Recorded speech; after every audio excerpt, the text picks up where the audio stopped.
My oxygen and blood pressure dropped so low, they couldn't wake me up. The doctor and nurse was, like, standing over me, shaking me, trying to get me to wake up, and I couldn't. I still will never forget those 2 faces as long as I live. Angie Dowd and her husband both contracted COVID in the summer of 2020. He got sick first. He came back sick pretty much. That was, like, July the 12th. That was Monday, July 12th. He had all the his was more gastrointestinal type symptoms, with just a tad of respiratory. So, we made him go be tested, and he was positive. It took, like, 5 days before us to get that test, though, so we shut the home office down. I started showing symptoms that Friday, which was the 17th. The 18th, I went in to the doctor. Mine was totally respiratory from day one. After testing positive, Angie was asked to go to the hospital due to her respiratory issues. She did not go immediately so she could get her dogs to a friend who could take care of them while she was away. I allowed myself to go to the hospital. That was like the following Saturday, the 25th. And I didn't come home until August the 8th. I was in hospital for 16 days, and a week of that was ICU.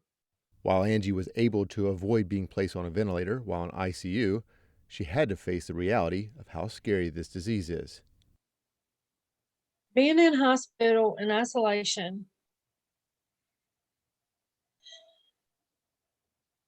struggling to breathe, not knowing if you're going to live or die is like so scary, and trying to make people understand that.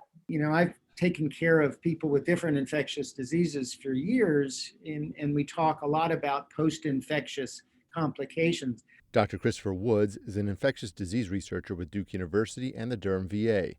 His team has been monitoring long haul patients like Angie to better understand why these symptoms continue far beyond the initial viral exposure.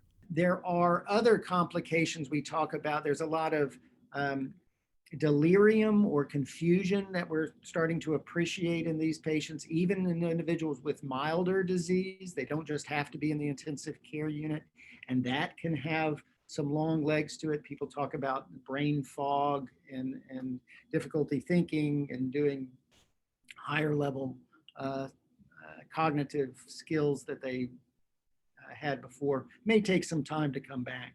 I just want to continue to get to a point that's livable, that's manageable. I don't know if I'll ever be 100% again. Right now, I don't feel like I will ever be 100% again.